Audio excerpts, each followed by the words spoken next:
राहुल गांधी से, सोनिया गांधी से ममता बनर्जी की मुलाकात हुई, अभिषेक बनर्जी की मुलाकात हुई, तो उसके बाद ये कहा जाने लगा है कि जो राहुल गांधी है और सोनिया गांधी है, इनके तरफ से एक ऑफर दिया गया ममता बनर्जी को।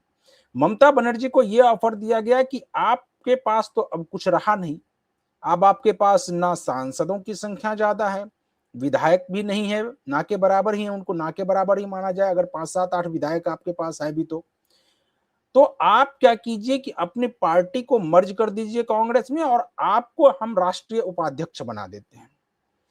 क्या आपको लगता है कि इसको ममता बनर्जी मान लेंगी? और ये अगर मान लेती है तो ये क्या राहुल गांधी ने उसका बदला ले लिया जो उनके पिताजी के साथ हुआ था, या फिर जो कांग्रेस की पार्टी को तोड़कर ममता बनर्जी अलग गई थी? देखिए, कांग्रेस ने जहर का प्याला दे दिया है। अब ममता बनर्जी की इच्छा है तो पी ले, लेकिन हाँ, मरने के बाद मोक्ष मिलता है। लेकिन हो सकता है कि ममता बनर्जी को जिंदा एक एक कहते लास्ट चांस मिल जाए, लास्ट लाइफ लाइन, और वो है किसी राज्य से उनको राज्यसभा भेज।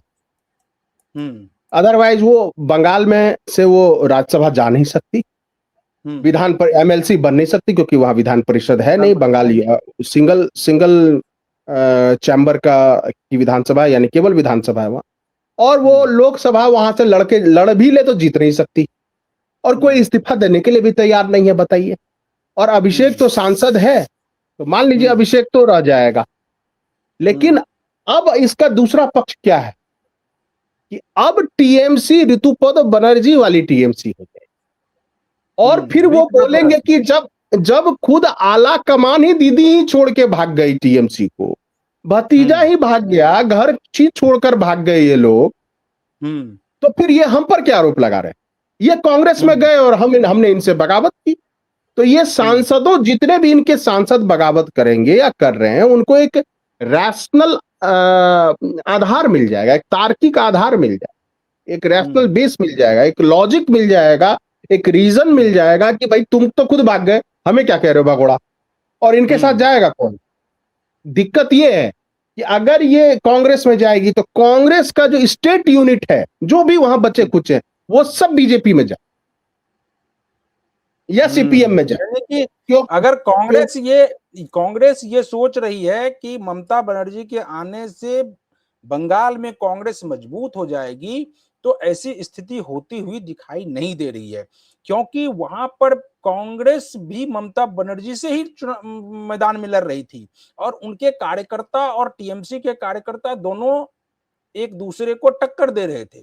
तो अब वो कार्यकर्ता ममता बनर्जी के साथ कभी जाना नहीं चाहेंगे और वो शिफ्ट हो जाएंगे भारतीय जनता पार्टी के पास, आप ये कह रहे हैं?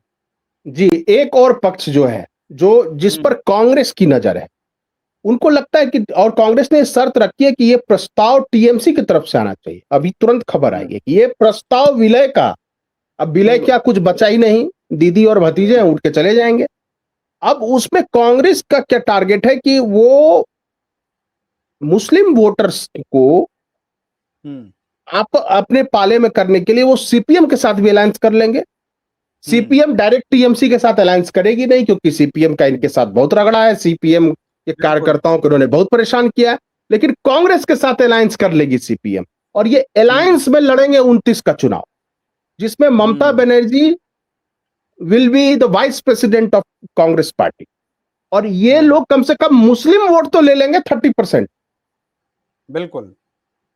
तो अब अच्छा, इसमें एक खतरा यह है कि हिंदू वोट पूरी तरह से बीजेपी के पक्ष में जाएगा, तो 29 में लोकसभा की सीटें 42 है वहां पर, तो कम से कम 36-37 सीटें बीजेपी जीतेगी, और है ना, खाते में जाएगी, भारतीय जनता पार्टी खाते में जाएगी दो तरीके से।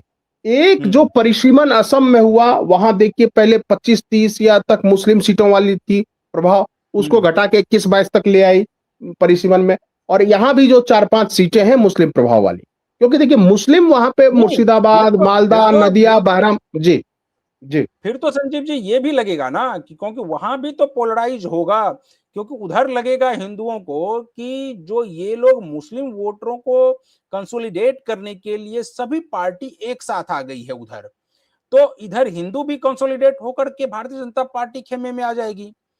तो फिर ये जो स्थिति है ये तो और भी भयावह हो जाएगी वहां पर, क्योंकि उसके बाद तो ममता बनर्जी पर वो आरोप और चस्पा हो जाएगा कि ये जो है मुस्लिम तुष्टीकरण सिर्फ टीएमसी के अंदर नहीं कर रही थी बल्कि वो कांग्रेस के अंदर आई तो वहां भी वही कर रही है, हालांकि कांग्रेस का भी इतिहास वही रहा है।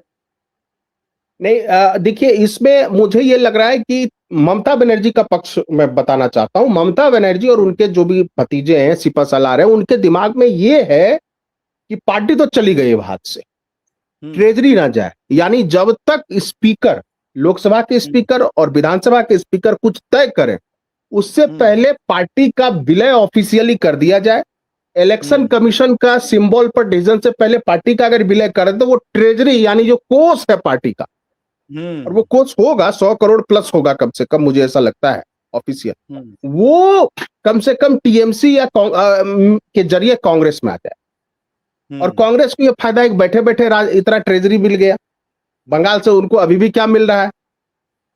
हाँ, आगे चल के 4-5 लोकसभा सीटें सीपीएम और कांग्रेस मिलकर जीत सकती है बंगाल में। तो ये एक खबर और आ रही है इसी बीच में, हालांकि वो भी पुष्ट नहीं है, लेकिन कहा यह जा रहा है कि ममता बनर्जी इसलिए कांग्रेस में विलय करने के बारे में सोच भी रही है क्योंकि जिस प्रकार से अभिषेक बनर्जी के ऊपर अब शिकंजा कसता जा रहा है, उसके बाद ममता बनर्जी को यह लग रहा है कि अगर वो अकेली रह गई, यानी कि टीएमसी को ही बचाने में रह गई, तो उधर अभिषेक बनर्जी पर शिकंजा कस जाएगा और फिर उनके साथ खड़ा होने वाला भी कोई नहीं दिखेगा।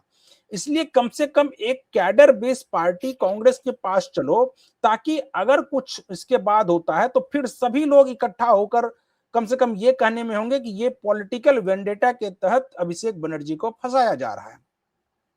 नहीं, देखिए वो तो कांग्रेस भी कुछ नहीं करेगी, अभिषेक बनर्जी को कुछ नहीं बचाएगी।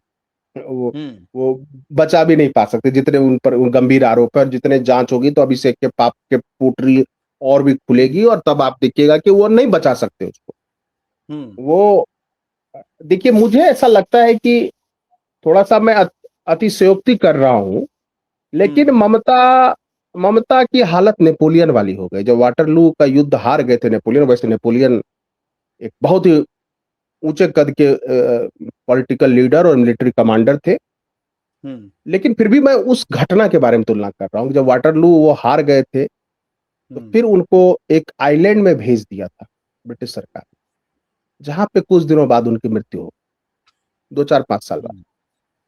तो वो पॉलिटिकल डेथ वारंट पे कांग्रेस इनसे साइन करवा रही है ममता बनर्जी।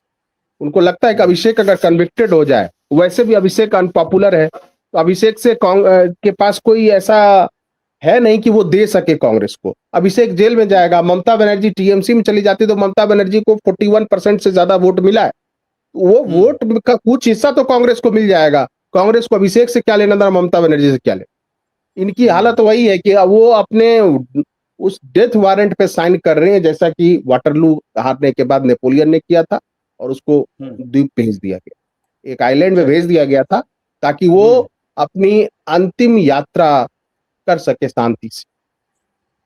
मुझे लगता है कि ये अपने डेथ वारंट पे साइन करने जैसा है। अगर वो अपनी पार्टी का विलय करती है, ऐसी स्थिति तो लालू यादव के साथ नहीं आई प्रवीण जी, कब से सत्ता से बाहर है आरजेडी।